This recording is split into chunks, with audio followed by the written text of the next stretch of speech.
Les 4 premières vidéos de cette série ont offert une perspective scientifique de la réalité binaire du sexe et ont réfuté l'ensemble des arguments du mouvement anti-binaire qui vise la déconstruction de l'identifiant sexe dans nos sociétés. En effet, des notions anti-binaires, c'est-à-dire des notions de genre et d'identité de genre, se sont imposées dans le débat social, politique et juridique québécois et aussi dans nos écoles. Ce processus s'est fait non pas à la suite d'une analyse éclairée, mais grâce à un capital de sympathie envers des minorités transgenres et sexuelles. Les vidéos de cette série ne nient pas la réalité des personnes transgenres, mais une société n'a rien à gagner en niant l'existence d'une réalité observable telle que le sexe binaire. Ce déni de réalité est futile et toxique pour le vivre ensemble. Il nuit à la qualité de l'éducation de nos enfants. Après un court résumé sur les réalités du sexe binaire telles que présentées dans les 4 premières vidéos, un court survol des notions de genre et d'identité de genre sera fait. Finalement, un commentaire général intitulé « Sexe, genre et société » mettra un point final à cette série de vidéos. Je me suis fait dire ça à quelques reprises que le sexe binaire, c'est une idéologie. Mais c'est pas une idéologie, c'est fondé sur des faits. Alors, ça peut pas être une idéologie, c'est une observation qu'on fait en nature.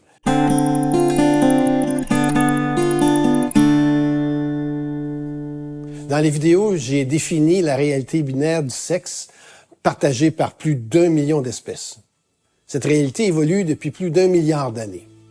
Le sexe se définit en fonction de son rôle dans la reproduction sexuée et par la taille des gamètes qu'un individu va produire.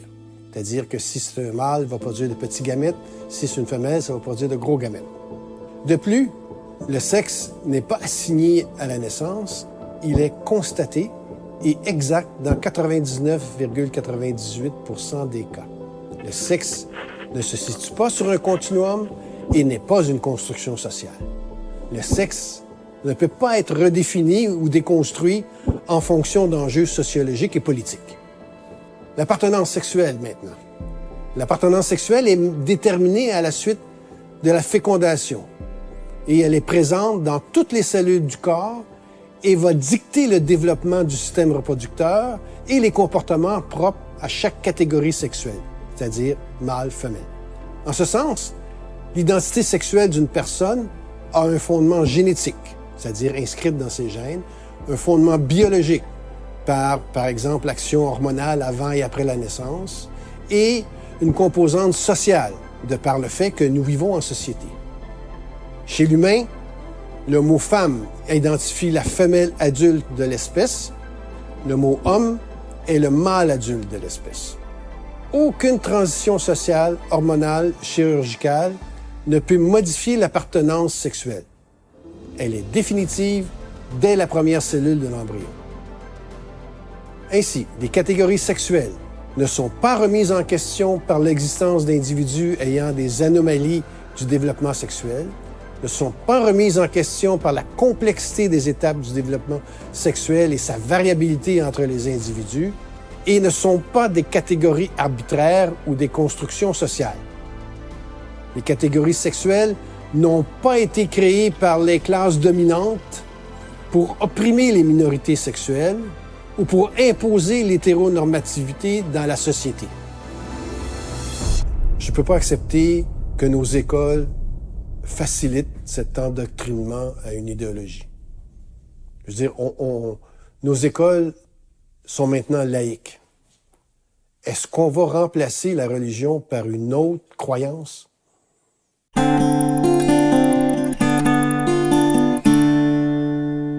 Puisque le genre et l'identité de genre remettent en question des normes sociales respectueuses de l'identité sexuelle, il est légitime et nécessaire qu'elles soient soumises à la critique. J'aimerais spécifier ici que ma critique de cette identité tient compte du fait que le sexe est réel et binaire.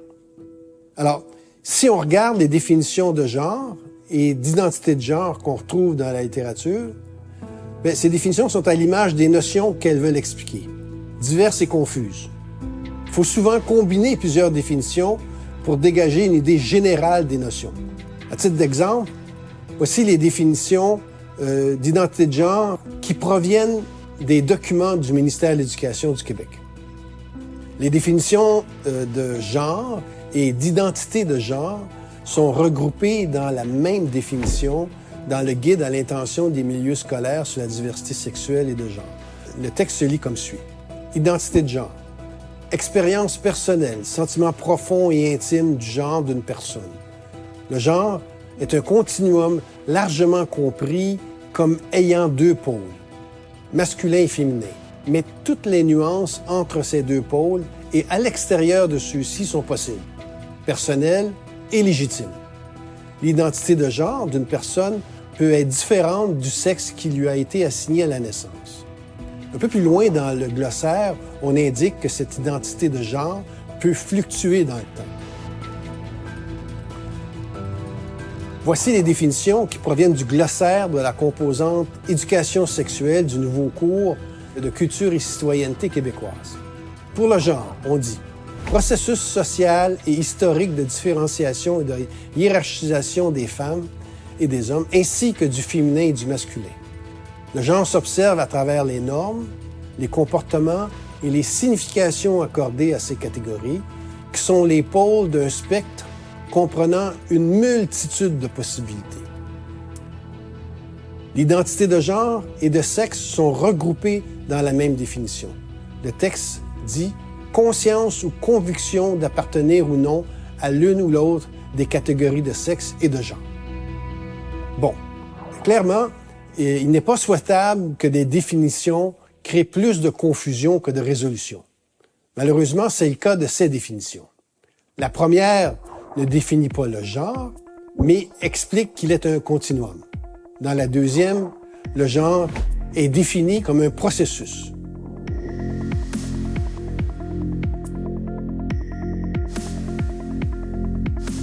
Néanmoins, on peut extraire de ces définitions que le genre fait référence au cadre social dans lequel vit une personne, c'est-à-dire les normes, les comportements, les rôles associés au fait d'être une femme, un homme, une fille ou un garçon, ainsi que les relations entre ces catégories.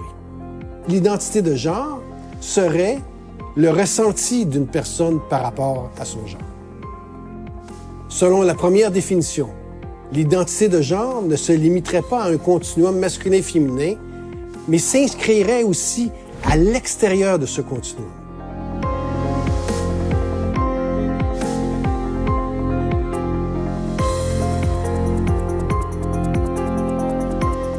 J'imagine qu'il s'agit ici de personnes non-binaires qui ne sont ni masculines ni féminines. Mais cela peut aussi inclure les personnes biogenres, celles qui se sentent proches de la nature, ou les personnes qui ont un genre astral, celles qui se sentent proches de l'espace. En fait, il y en existe des dizaines d'autres ressentis de genre. Donc, chaque individu a sa propre identité de genre. Toutes les identités de genre sont possibles, fluides dans le temps, et surtout, et c'est important, indépendantes de l'appartenance sexuelle. Et plus important encore, tout est légitime, car l'identité de genre est maintenant protégée et même reconnue dans le Code civil du Québec. Finalement, la définition de l'identité de genre du cours de culture et citoyenneté québécoise est combinée avec celle du sexe. Ce faisant, elle crée une équivalence entre sexe et genre. Or, il n'y a rien de tel. L'identité sexuelle mâle et femelle est une réalité observable, objective, matérielle et universelle chez toutes les espèces à reproduction sexuée et le résultat d'un processus évolutif vieux de plusieurs centaines de millions d'années. L'identité de genre, quant à elle, se fonde sur un ressenti non empiriquement vérifiable, qui est postnatal, c'est-à-dire après la naissance, et qui s'étale sur un continuum. C'est une pure construction sociale. L'identité de genre est subjective, personnelle et fluide. Finalement, il est important de reconnaître que les personnes trans existent et que la dysphorie de genre signifie une détresse réelle par rapport à l'appartenance sexuelle.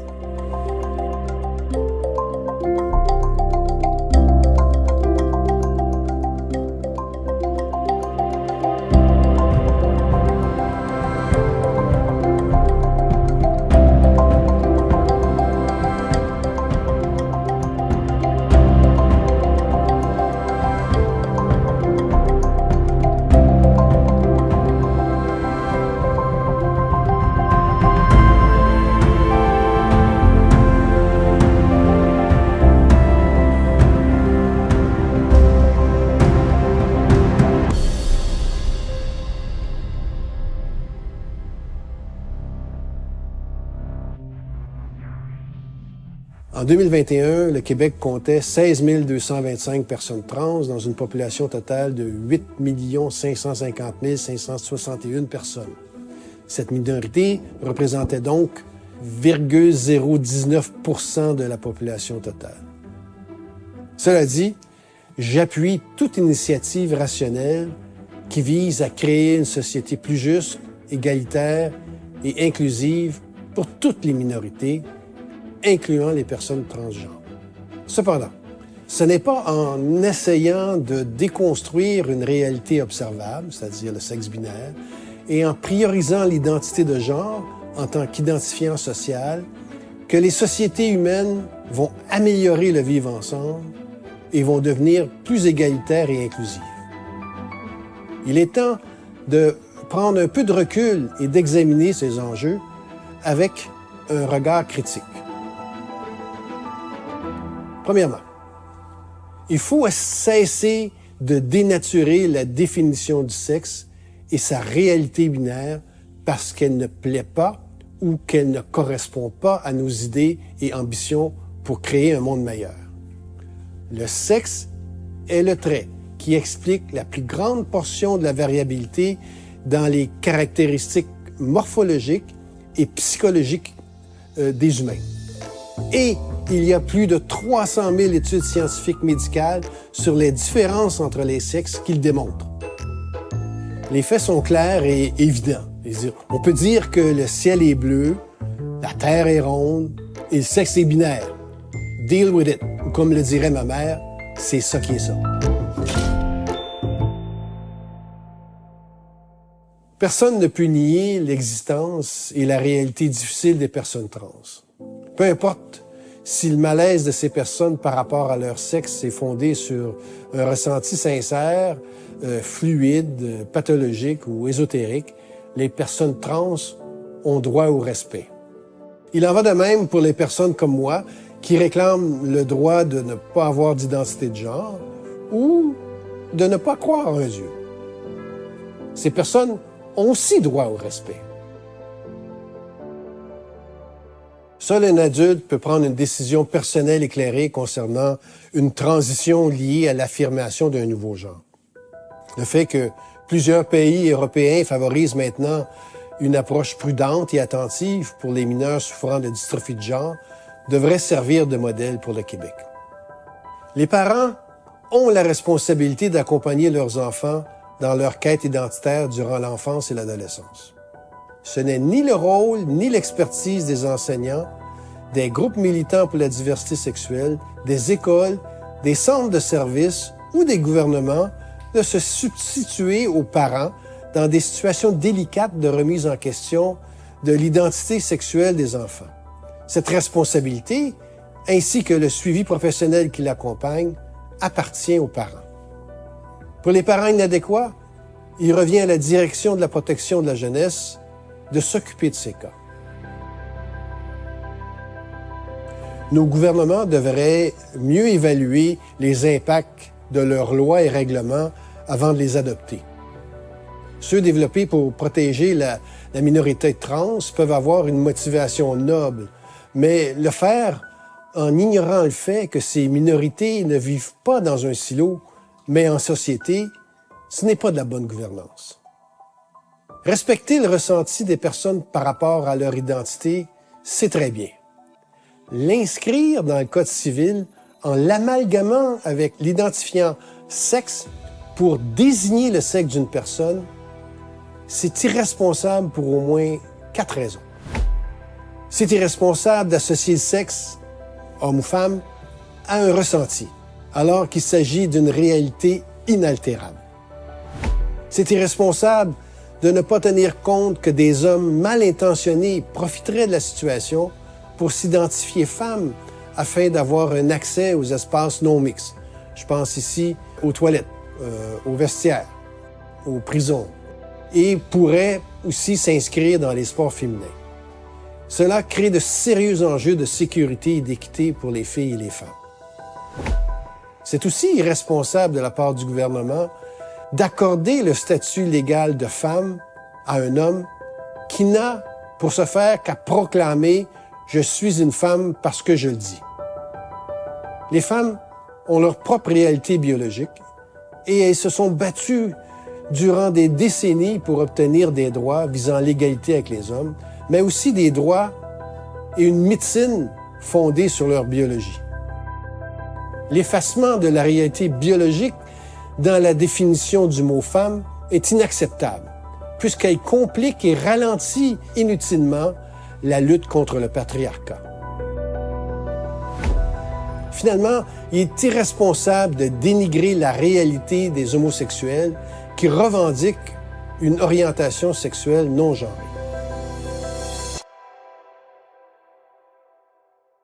J'ai donc quelques recommandations concernant l'identifiant sexe.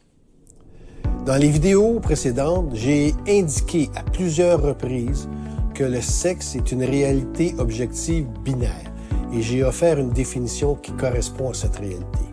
Plus tôt dans cette vidéo, j'ai indiqué que l'identité de genre est une notion subjective, personnelle et fondée sur un ressenti qui peut varier dans le temps. Utiliser l'identité de genre pour désigner le sexe d'une personne sur un acte de naissance est l'équivalent d'insérer un mensonge ou une fausseté sur nos documents légaux.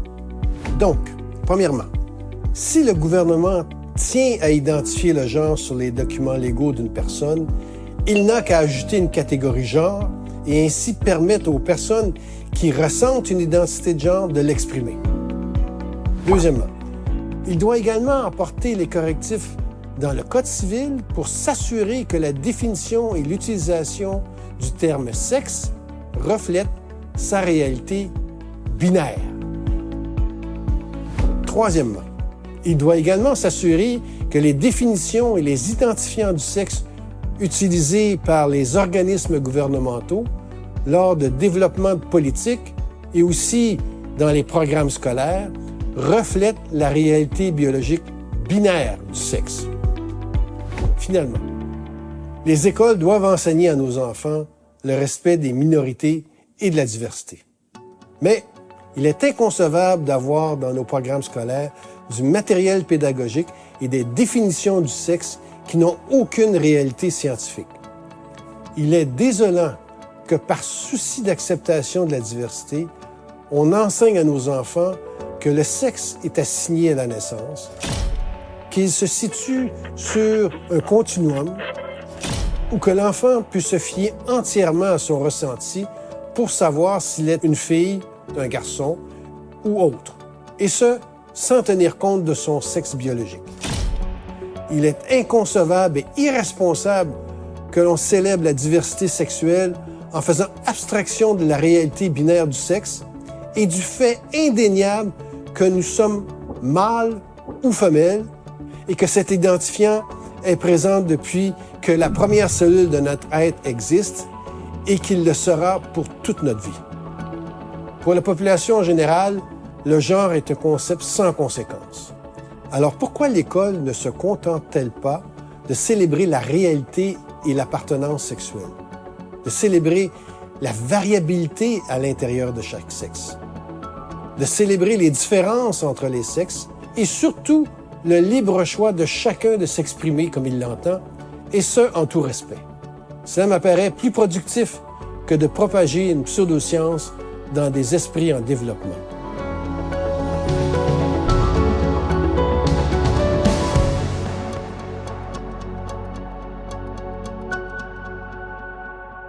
Pourquoi tu fais ça?